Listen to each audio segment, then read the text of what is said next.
My family has been on this property, living here, taking care of the land, their livelihood since early in the 1900s.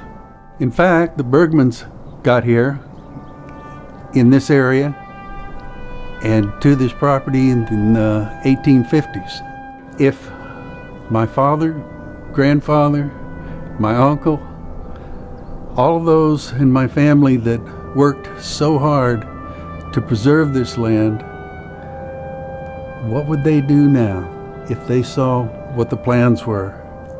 Well, I'm not sure what they'd do, but I do know that it would simply break their hearts.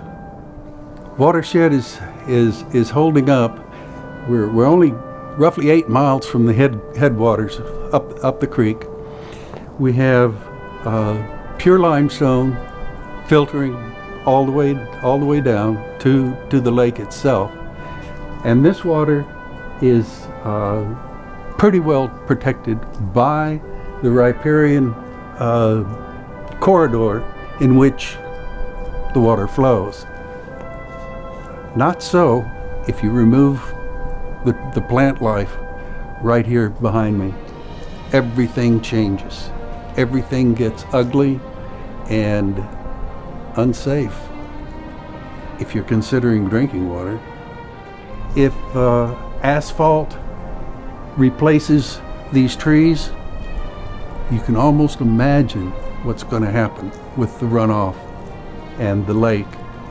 And considering that is a source of drinking water for the city, it's just not a real keen idea.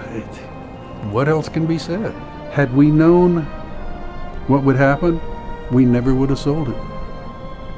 It would have caused a big financial problem for us, but we would never have sold it if we knew that was going to happen to our property. My father, my grandfather, my uncle, they never would have considered it even as a remote possibility.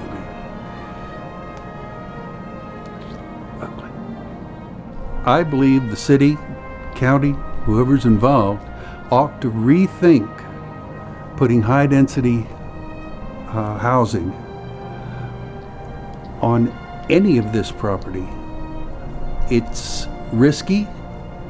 To do it is probably not a responsible act when you consider a government is to protect its people.